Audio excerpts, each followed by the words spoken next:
want to talk first about taxes. I have been going hard and heavy on getting property tax relief for disabled veterans.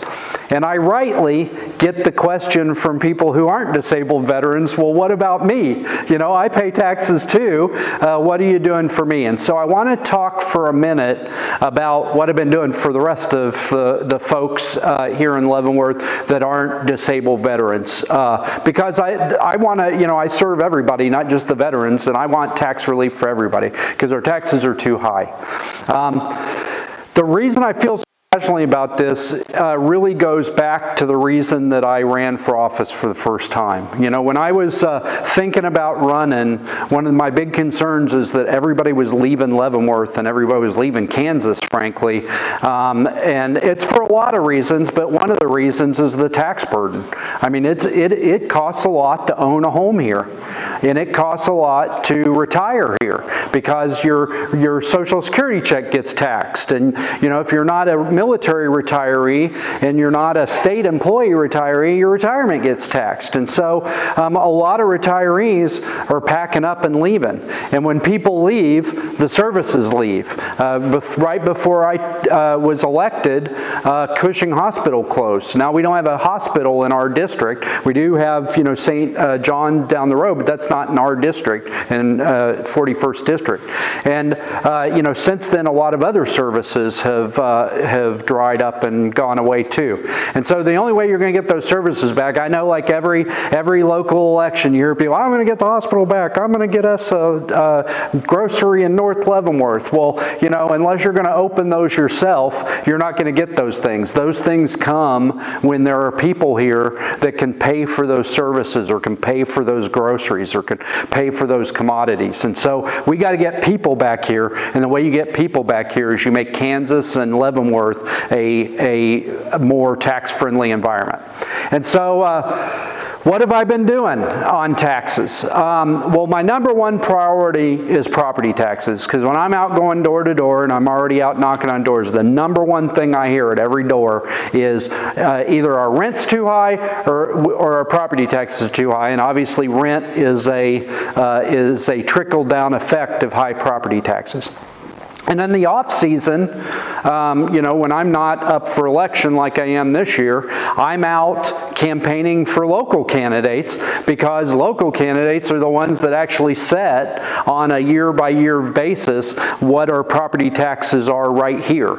And we've also, you know, I'll be helping with some county elections for the same reason, because what those budgets are and what that mill levy is set at is what our property taxes are. But there's some things that we can do at the state level, and that's the first thing that we worked on.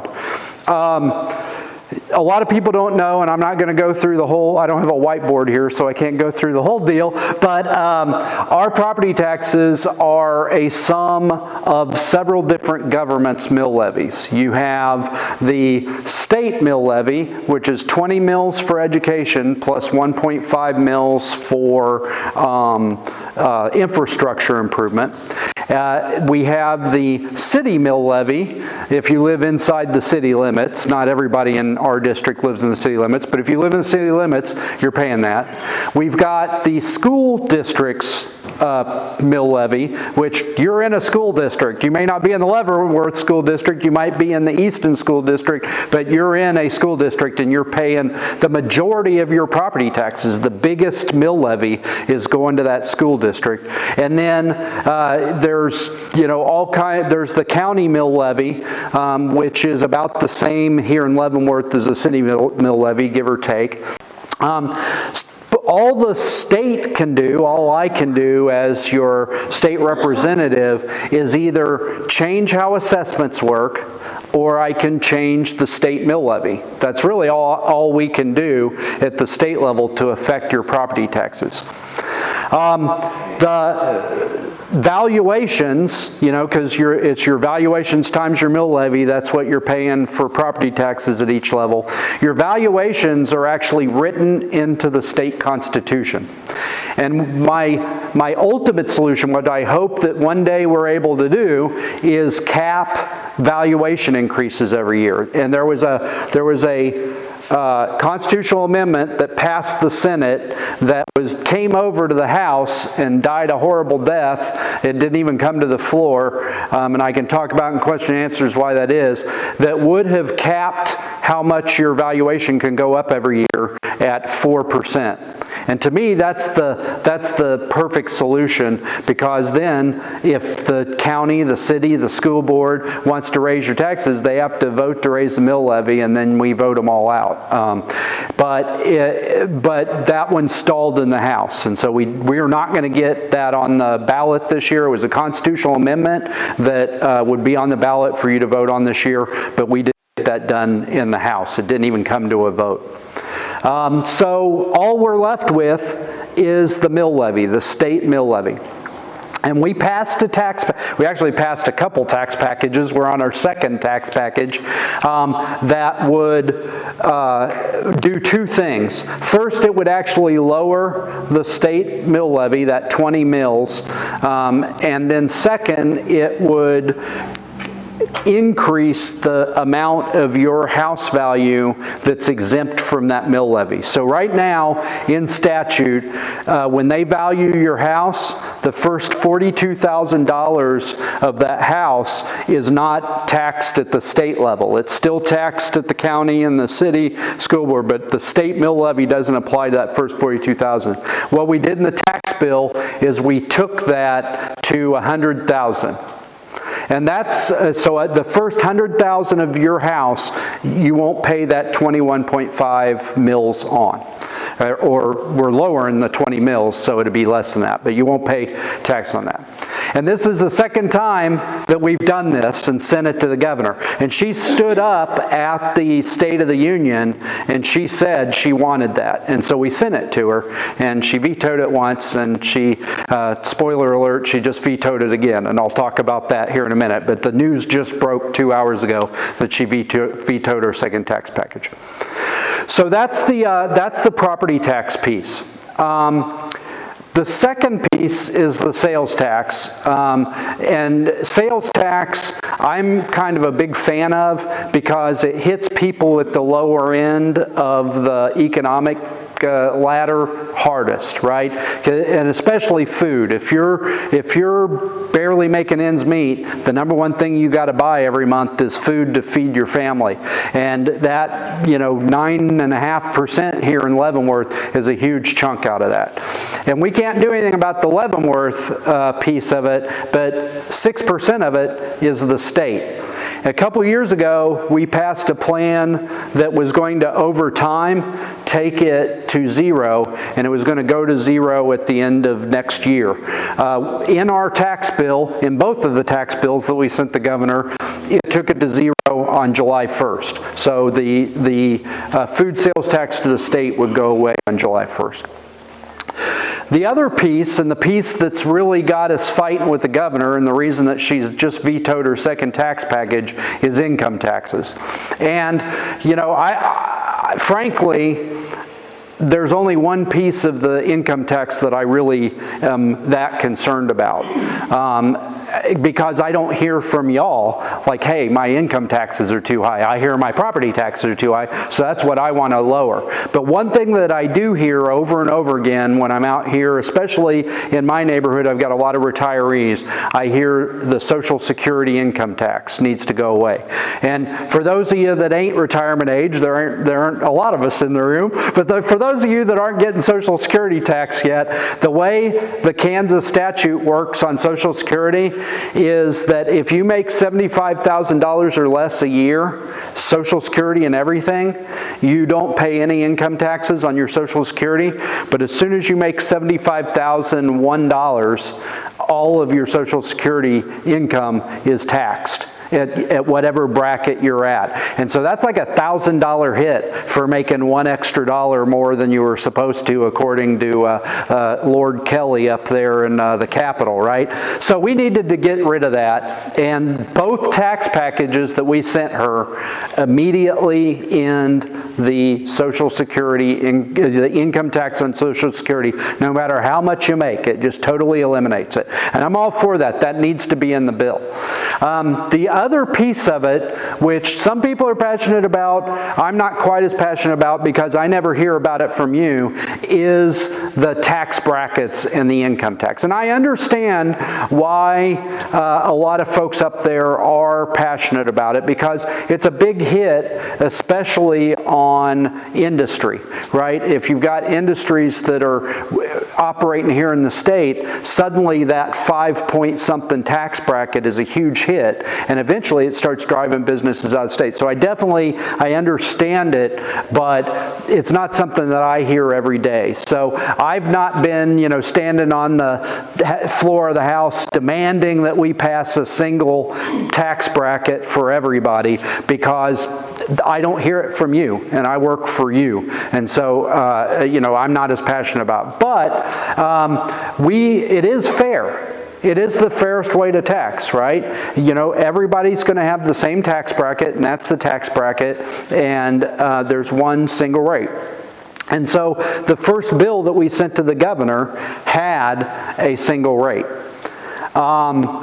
She is adamant she doesn't want a single rate, and I'll tell you why. The reason that she don't want a single rate is because it's a lot easier to cut everybody's taxes if you have a single rate than it is if you have 3 different brackets. Because when you have 3 different brackets, you can't really touch the highest bracket, because she's going to say, oh, well, you're cutting taxes for the rich, right? And so she's trying to protect tax revenue so that she's got more money to do all the crazy stuff she wants to do. And so that's why she doesn't want it.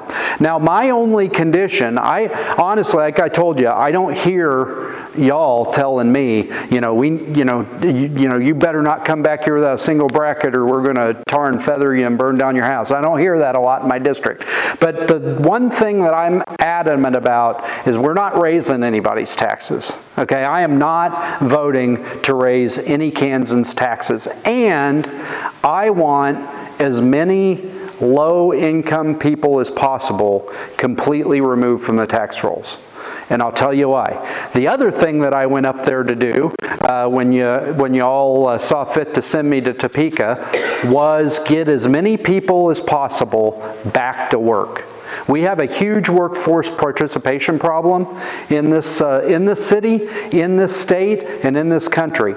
And we need to be doing things to encourage people to work, not discourage people from working. And me and my wife have this conversation all the time. There's nothing more discouraging to working than having to write checks to the government for the money that you just made.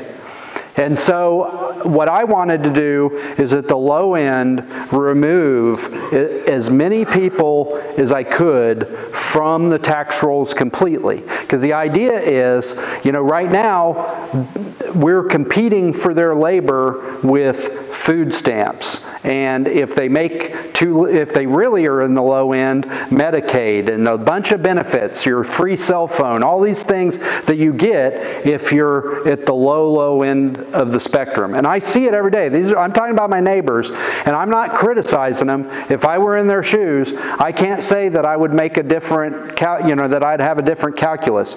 If I make this much money, I get this EBT for all this money, and I get a free phone and possibly even free health care.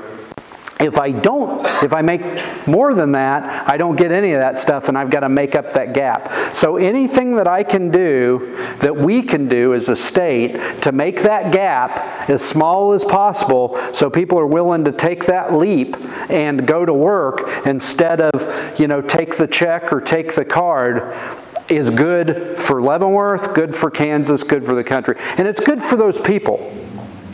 It's good for those people. And I'm not hard-hearted. I don't want kids starving. I don't want people starving. But I'll tell you, you steal a person's dignity and you steal a person's hope when you give them a check and tell them don't make any more money.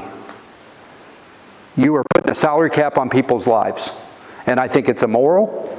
And I think that we need to do everything that we can to lift as many people as we can out of that trap and into growing their lives, growing their families, growing their futures, and giving them hope, And so both tax plans that we sent, because I was screaming about it nonstop, both tax plans that we sent her take tens or hundreds of thousands of people completely off the tax rolls at the low end. By increasing the standard deductions, we more than double, in this tax bill we just sent her, we more than double the standard deduction that you get, whether you itemize or you don't itemize, which is why it's so great. We more than double that, so that we're taking all kinds of people that make under that cap off of the tax rolls, so that you're encouraging work. You're encouraging them to go to work, and when they do start, working to the point where they're on the tax rolls, only this much is getting taxed, not this much. So you're not like all of a sudden, why do we work? We're writing these huge checks to the government every month. We're paying the government for the privilege of working, right? So that's where I'm at on income tax. And again, Social Security is a completely different thing. That thing needed to go away, and every bill we sent her does that. Where we ended up, it's not a single rate, which is, she said, I will not sign a single rate. So we gave up on a single rate, and we did a double rate. And the Senate did a triple rate, which is what we have now. We have 3 rates.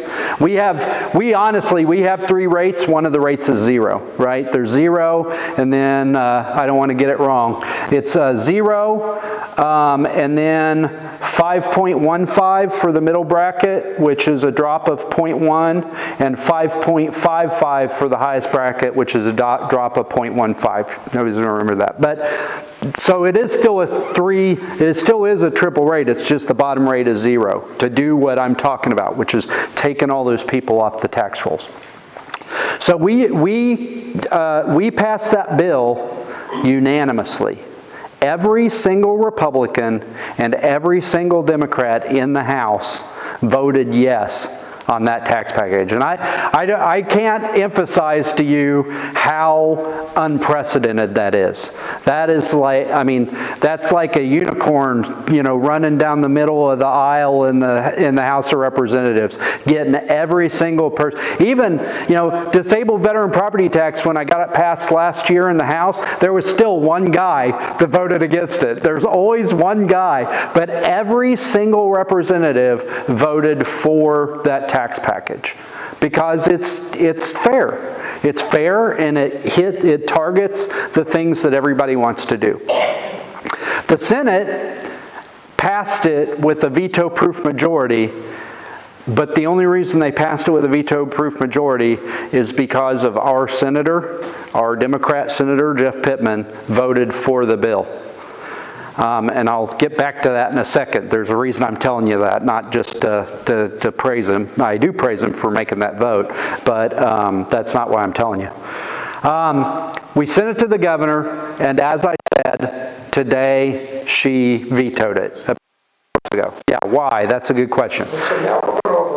Yeah, okay, stand by. So the first time that she vetoed it, she said, first, she's not going to vote for a single rate, and second, it's not sustainable, which I don't know what that means. We're sitting on a $3 billion surplus, and it front loads of cost, because you're immediately doing away with food sales tax, you're immediately doing away with the Social Security tax, but then it's a consistent cost in the out years. So it's a little higher in the first year, but then it goes down under like $400 million, which is a lot, or a little over $400 million, which is a lot of money, but the state budget's like $8 billion, and we're sitting on a $3 billion surplus, and we're collecting way more than we're spending every year or every month, frankly, and so we can sustain that.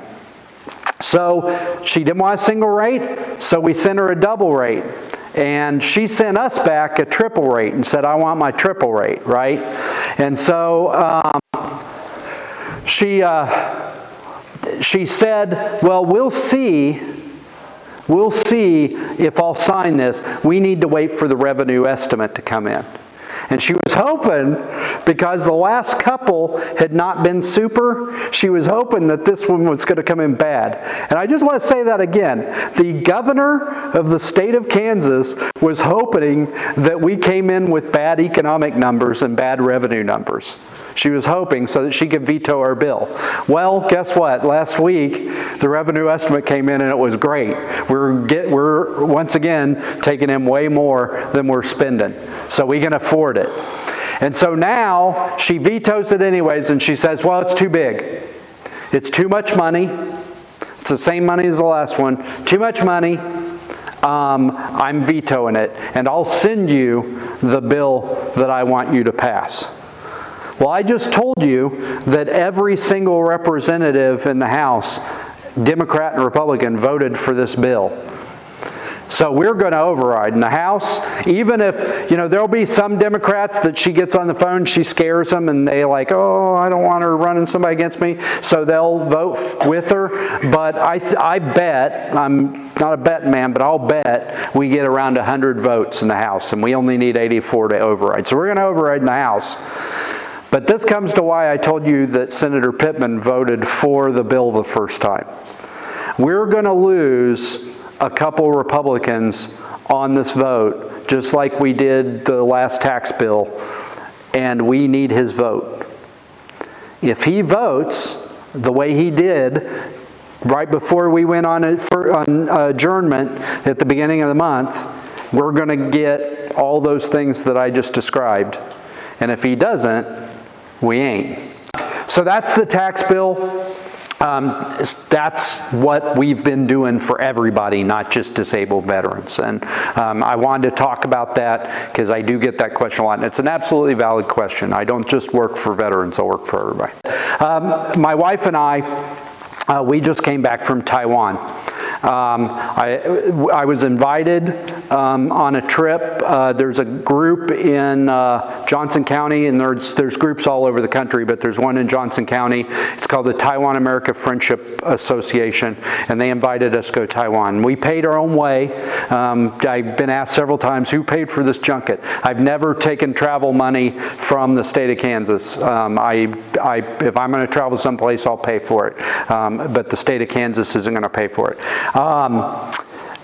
But we went, and I got the chance to talk to a bunch of folks, and it was a really, really, really educational trip. I've been for quite a while very concerned about the threat of China to the United States.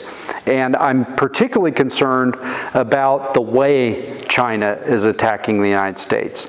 China, yes, they've got a military, it's not as good as ours, but it's growing in size and it's growing in capability. It's not as good as ours, it's not as capable as ours, but somebody said something to me before I left, a guy that really knows China well, that scared the bejesus out of me and made me take this trip. He said, their military doesn't have to be that good if they can shut ours off.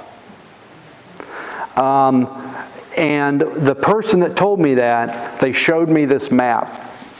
And up in northwest of northwest Kansas, there's kind of this little quad state area up there at the corner. Northwest of Kansas, there are missile silos. You know what I'm talking about, that kind of missile, nuclear missiles, intercontinental ballistic missiles. China, up in northwest Kansas, has been selling to our municipalities, not to the state of Kansas, not to the federal government, to our municipalities, Huawei telecommunications equipment that we are discovering has radio jamming capability. And so that's what this guy means. Their military doesn't have to be that good if they can turn our military off. And so there's a million ways that they are infiltrating our technology. Trojan horse technologies and the microchips that are in the equipment that they sell here in America, dumping on the market and pushing everybody out of the market, right? And so I went to Taiwan to kind of hear what they're doing about the problem, but really, the real reason, the thing that I was most interested in, is they are looking to geographically diversify. I'll explain to you what I mean.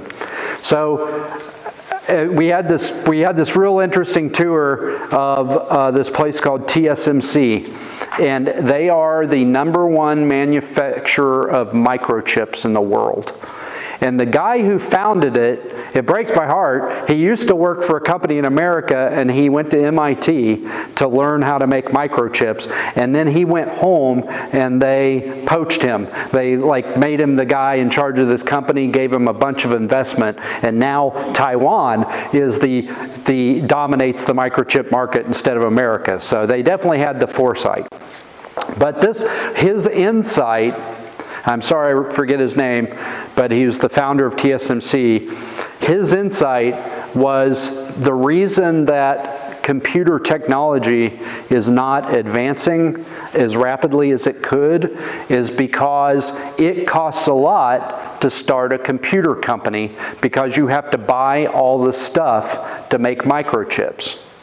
So how about we make a company that only makes the microchips? We don't design and sell our own, so we're not going to be competing with any of the people we make microchips for.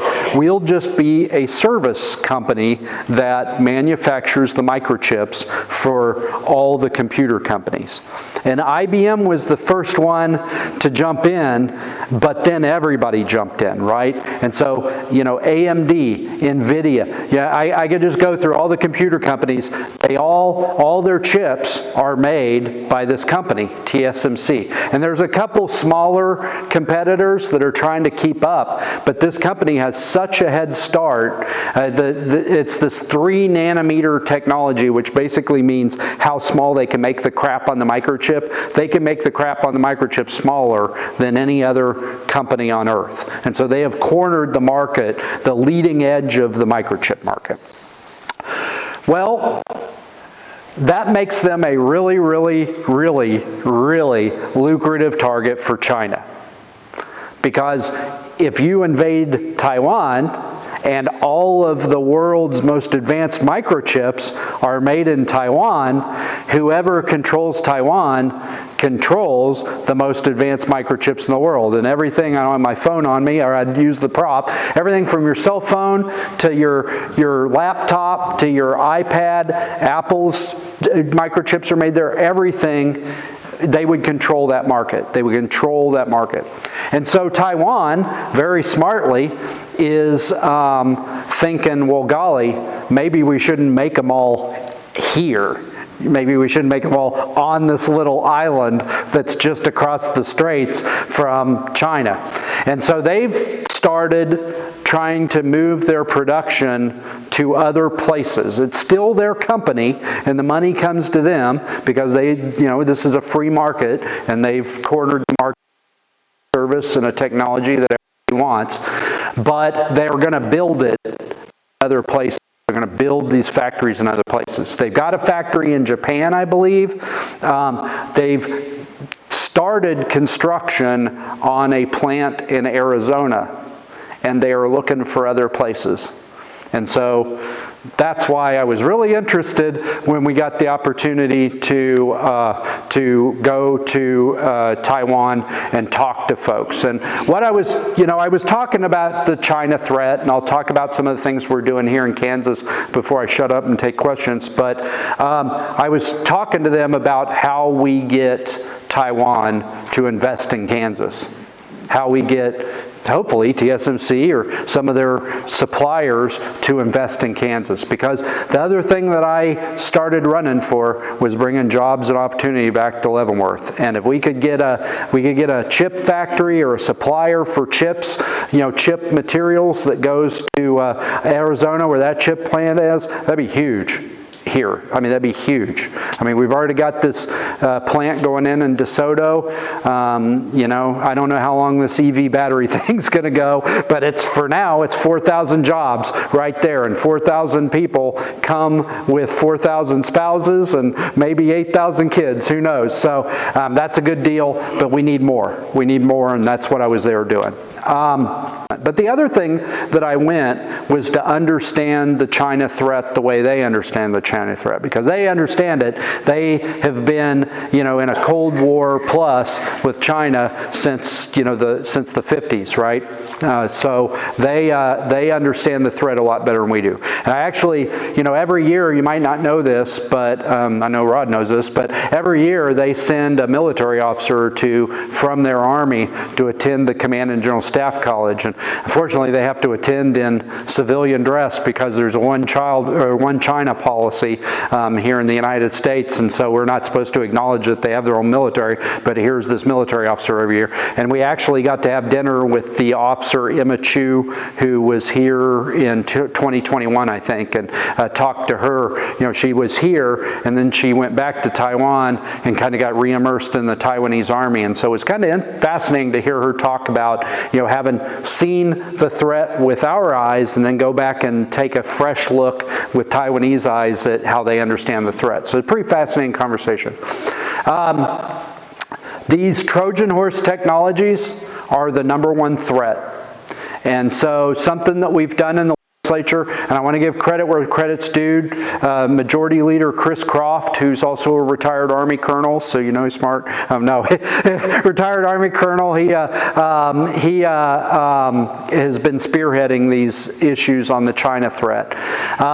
He has been one of the bills that he kind of has pushed through the legislature and that I've been a big supporter of is divesting from Chinese drone technology. They've cornered the market on drones, on the most sophisticated surveillance drones, and that stuff comes with all this Trojan horse technology, and the law enforcement in the state of Kansas is flying it in our communities every day. And so while they're flying it, looking for the pot farm in somebody's backyard, the feed is going back to China, and they're figuring out what the license plate number is for every car in the neighborhood. And if you don't think they have the technology to do that, there's a great documentary. I'm not a big PBS fan, but Nova did a great documentary on the surveillance state of China in Xinjiang province, which is a minority Muslim province in China, where they basically have turned it into a police state, and they can, facial recognition, pattern analysis using AI and machine learning, license plate readers, all that. And so I guarantee you everything that our law enforcement is collecting is going to China and being analyzed and parsed and stored in China about us. And so the first bill requires law enforcement to decommission these things as they go out of service and stop buying more. So they have to go to other suppliers for this drone technology. Another big concern is land ownership, right? You've probably seen on the news where China's buying up these huge plots of agricultural land that just happens to be right next to Fort Bragg, whatever. Well, they're getting ready to put in a big plant down there in Johnson County within the radius of Fort Leavenworth, right? And so this bill would basically prohibit them from doing that, and if they bought land, require them to sell it. We'd have to compensate them if they have to sell it below market. Now, it cheeses me off. I'm going to be nice, I'm in church. It cheeses me off. When we were having this debate, on this bill, the Democrats were saying this is xenophobic, this is racist, and you're going to put all of these business owners from other countries out of their livelihoods. If you're a naturalized American citizen, or if you're here on a green card and legally allowed to work, you are allowed to own land in the state of Kansas under this bill. It's foreign ownership by the Chinese Communist Party or one of these other countries of concern like Libya or Iran or Russia. It's foreign ownership by a foreign government or a foreign national who's not authorized to work or reside in the United States. So it makes me mad when they pull the race card whenever they don't like something. It makes me mad because I think it's lazy. Argue it on the merits. If you don't agree with something, argue it on the merits. And then the final thing, and I think this is the most important thing, the final thing that we're doing. Our CAPERS, the Kansas Employee Retirement System, we are heavily invested in China. All kinds of countries are concerned. We were heavily invested in Russia, but Russia just took all of took their ball and went home with all their money. So we lost $45 million when Russia invaded Ukraine, something like that, in investments in Russian companies that they just took. They confiscated our money and our investment. So we don't want that to happen with China if things should blow up, if the balloon should go up. And frankly, even if the balloon doesn't go up, I really don't want, because I'm forced to be in the CAPERS program, right? I'm a legislator, but I'm also a professor at Wichita State, which makes me a state employee, which means I'm forced to contribute every month to CAPERS. And right now, I am forced to invest in China, because we're investing our money, our state employees' retirement, in China. And so that bill has passed, and it's been signed by the governor, so that's going to be law. So we're going to divest from these countries of concern, including China. There's a lot more we got to do. Some egregious millions of dollars in computer equipment that's operated by the state of Kansas, the different administrations and different agencies of the state of Kansas, is Chinese. So all of the materials about our personally identifiable information that the state of Kansas has, China probably has, because we're using their computers to do all our stuff. That's got to change. There's a lot of other things that we need to do, but I think these are important first steps. And if you have other ideas of how we can protect ourselves and how we can divest, I'd love to hear it. But I'm going to stop there because I want to leave plenty of time for questions and be respectful of everybody's time. So what's on everybody's mind? And I don't know how many military people are here. 89 historic Fort Leavenworth homes recommended. Yes, sir. For Okay, let me talk about both those things. So I don't know if... 185. Yes, sir. I was involved in that business, Michael's. Yes, sir. Who was supposed to keep those houses up to date, and they didn't do it. It's not a government thing now. It's Michael's, and they have 17 yes, sir.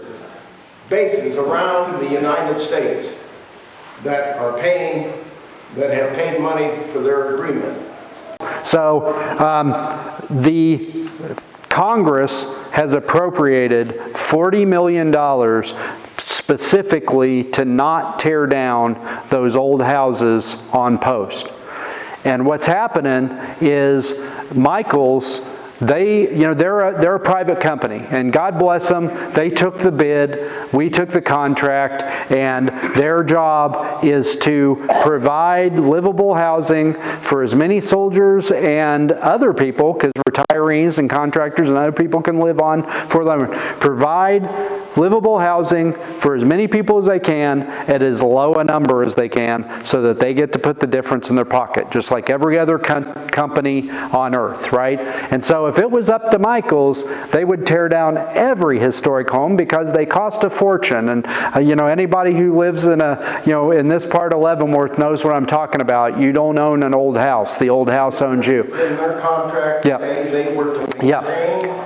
So, So they are So My government. So the bottom line is, first of all, just so we can calm down, they're not going to tear down 185 houses. They're not going to tear down 89 houses. What's happening is they're negotiating in the press.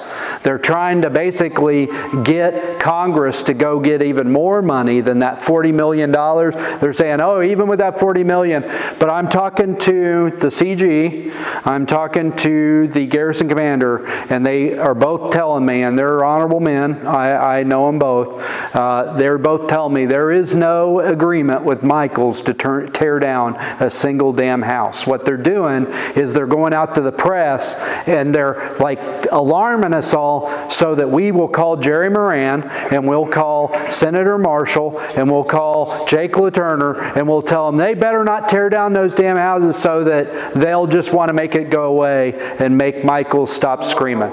Has the taxation committee met during the off? No, and that's why we're doing the meeting today, because that's why we're doing that. No, they have not. That's why we're doing the meeting today on Wednesday. I usually do my town halls on the weekend, but we go back to Topeka tomorrow, and that's when all the conference committees are meeting. And so right now, they haven't scheduled yet. So if you haven't sent that email or you haven't called those tax chairs, do it tonight, please, because they got to hear from all of us.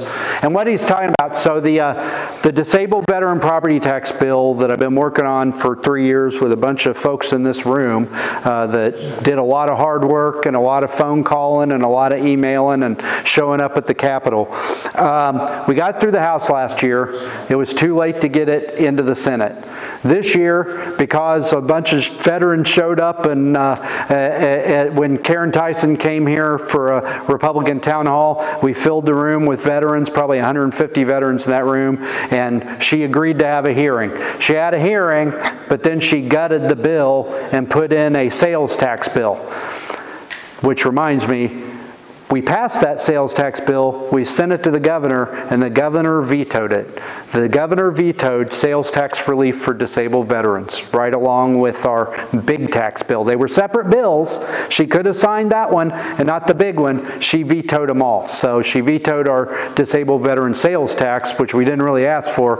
But at the last hour, at the end of the session, we finally got the Senate tax chair, Karen Dyson, to relent, and she put the disabled veteran property tax bill into what's called a conference committee report. It's basically like a package of bills.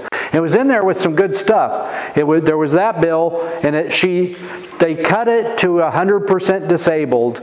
You had to be 100% disabled to qualify, but that's great because you can build on that, right? I asked for the world. I asked for 30% and above. I knew I was never going to get that. They shave it down to 100%. Next year I can say, well, how about 90%? And we pass it. And then the next year, it's only $1 million more. Let's do 80%. And before you know it, I got the 30%, right? So that would have been a great start. Something else that they bundled it with, it had disabled veterans 50% or more disabled would get their property tax frozen at the 2022 level.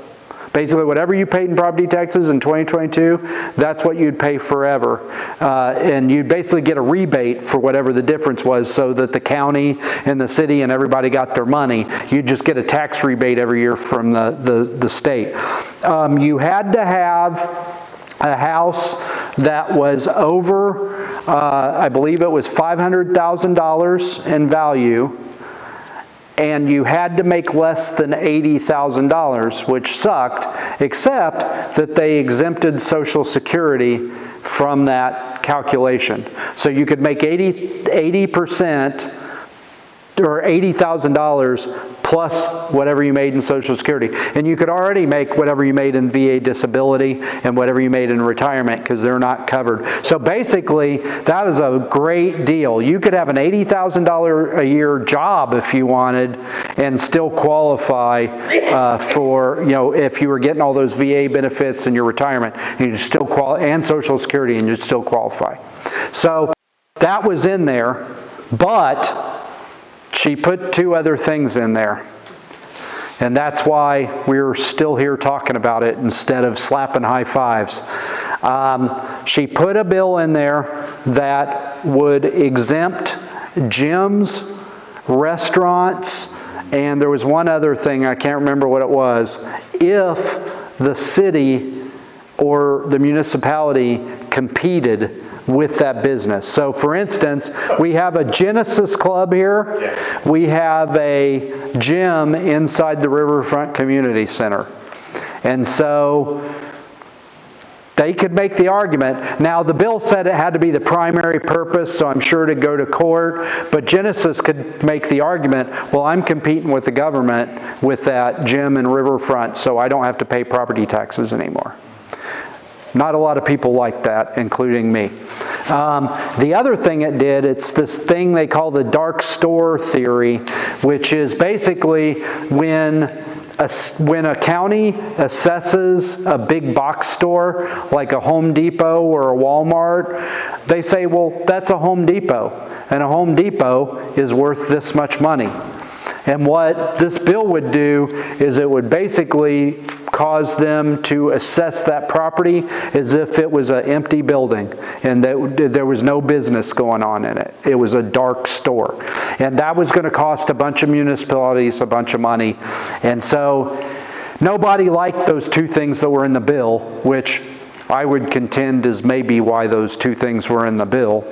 And it got to the Senate, and miraculously, it still passed. I still don't know what they said, those silver-tongued devils, but they got it through the Senate. But then when it got to the House said, no, we're not voting for this, and they sent the bill back to conference committee. We've got 2, maybe 4 days left for conference committee, and the clock starts tomorrow. So which committee? The Senate Conference Committee? No, a conference committee is the Senate and the House meeting. So it'll be the Karen Tyson, Tom Holland, and Virgil Peck, who are the leadership of the Senate Tax Committee, will meet with the leadership of the House Committee, and they'll have to hammer it out. But right now, they're not scheduled to meet. And if you don't get on email tonight, and you don't get on the phone tonight, and you don't tell them, you better meet, or I'm going to be down in your district campaigning for your primary opponent that I'm going to help find, it ain't going to happen this year. It just ain't going to happen. That's what we're down to. We're down to those 4 days. And so I was actually in the Capitol right before this. I drove down to the Capitol today to talk to the Speaker and talk to leadership about that bill, and also a couple other bills like my fentanyl bill that's not done, the Good Samaritan Law expansion for fentanyl. And basically the fentanyl stuff is going to go. That's going to go into conference on Friday. The rest of it, they kind of said, go talk to the tax chairs. And so what I'm asking you to do is go talk to the tax chairs. Yes, sir. Dave Ward, we live on Post, just retired in February, so I'm in one of those nice... Thank you for your service. ...barns on Grand Ave, trying to keep it urban.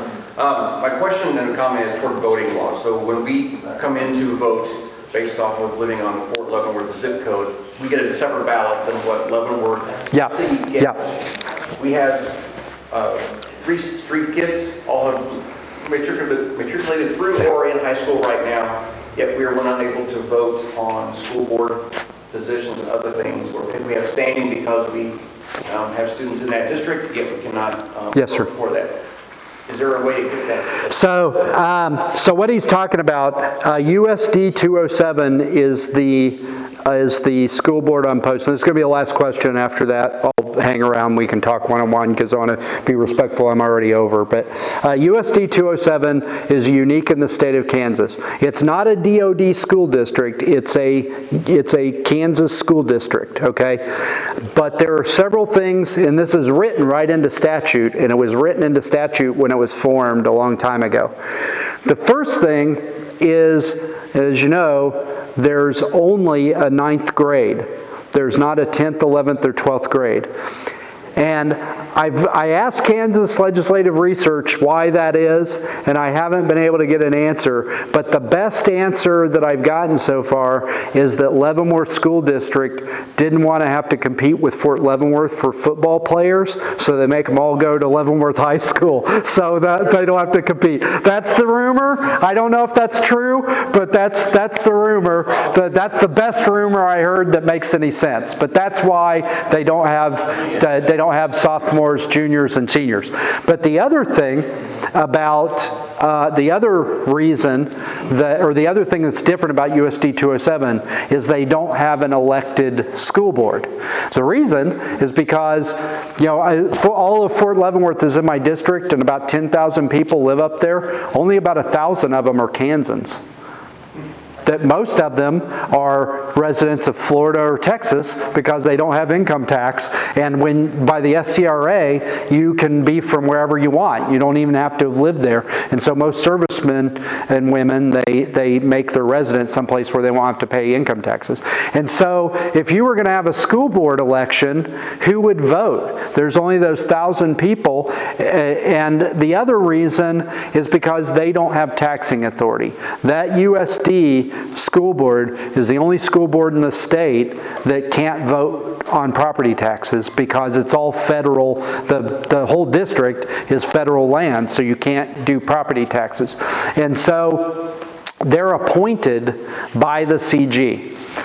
And that causes a whole bunch of problems, and let me tell you, because I hear them all. I get called all the time by parents who are pissed off because the school board, frankly, is not very responsive. If you go online, you can't find out what their phone number is. You can't find out what their email is. The only way you can talk to them is to show up. You can show up at their door because most of them live either in Fort Leavenworth or Leavenworth, but you'd have to stalk them to find out where they live because that's not advertised either. Or you have to show up at the meeting, which, by the way, isn't televised and isn't on YouTube because who cares? They're not elected, right? And so and I hear all the time, I've been in the CG's office, not this CG, but previous CGs, on issues because the school board's so unresponsive. The president of the USD 207 school board has been the president for 17 years. 17 years. Okay, he's going to die, the president of the USD school board, right, or 207 school board. So I drafted a bill this year, but it kind of blew up because I didn't have the time that when you're going to do legislation, what you want to do is you want to get all the stakeholders and you want to kind of talk through it and build that. And I was working on so many other things that I really wasn't able to give it the attention that I wanted. But I filed a bill, and the bill was really simple. All it did is it created term limits for USD 207. Because if I'm a CG, why would I wade into who the school board member is for USD 207? So the last time a USD 207 school board member was replaced was when one died. One died and they replaced him with another one, right? And so why would a CG, wade in? I'm firing all of y'all and I'm going to appoint a new. You're just asking to spend your entire command doing IG complaints, right? And so they just don't mess with it. And so what this would do is it basically every 8 years they'd term out. I was trying to give the CG a mechanism, so he wasn't the bad guy. He could just say, hey, sorry, state law, termed out, who's the next guy up? And I think that's ultimately something like the solution to the problem. We also had a bill that came through education, and a couple of our school board members from Leavenworth and Lansing actually went up and testified on it. I think it's pretty simple. If you're a school board, you have to have public comment at every meeting. Seems pretty simple. You have to publish your phone number and you have to publish your email so that people can call you and can contact you and tell you what they want. 207's on my issue. It's with the 456. 453. 453. So being able to, yeah. How many kids in USD 207? Yeah. And so I've been asked this question before too. Why can't I vote on USD 453? The simple reason is because they can vote on property taxes and you wouldn't be paying any property taxes. And so I fooled with that a little bit, and it kind of got everybody up in arms. And I understand, because you'd have 1,000 people on Fort Leavenworth voting on school board members, but not subject to the consequences in terms of property taxes of who they put on there. Was it that board makes? Yeah, and I understand that, but the flip side is, if I've got kids, I mean, I'm not saying you do this, but if I've got kids in that district, really, I want to spend as much money as I possibly can to make sure they get the best education they can, and I'm not going to be paying any of that money because I live on post and I'm not subject to the property taxes in USD 453. And that's what the people who don't live on Fort Leavenworth told me when I tried to do this a year ago. It's like, hell no, why am I going to let people that aren't subject to the taxes pick those members? And so we've got to figure out some kind of accountability mechanism that gives you a voice but doesn't make all the taxpayers in USD 453 burn my house down and tar and feather me and send me out of town. So I understand the issue. There's both those issues with the way it works right now. I would think the simplest issue, or simplest answer, would be to give y'all sophomore, junior, and senior grades in your high school, and then you could keep your kids in your school district and not have to send them to a district that isn't accountable to you anyway. That would be a simple answer. But then We loved when the Fort Leavenworth kids came down. Yeah. That was a great life. yeah, and so this is not a simple issue. And there's the football player issue too, frankly. That's good. I'm going to hear it because I've heard it before. So that's the challenges with it. It's not a just, let you vote in USD 453, which would be an answer. So, but yeah, thank you. But thank you everybody for coming tonight. I know there's a lot more interesting things you could be doing with your Wednesday, but I appreciate that you care enough about Leavenworth, Fort Leavenworth, and Kickapoo, and Kansas to come out. So thank you. Come on.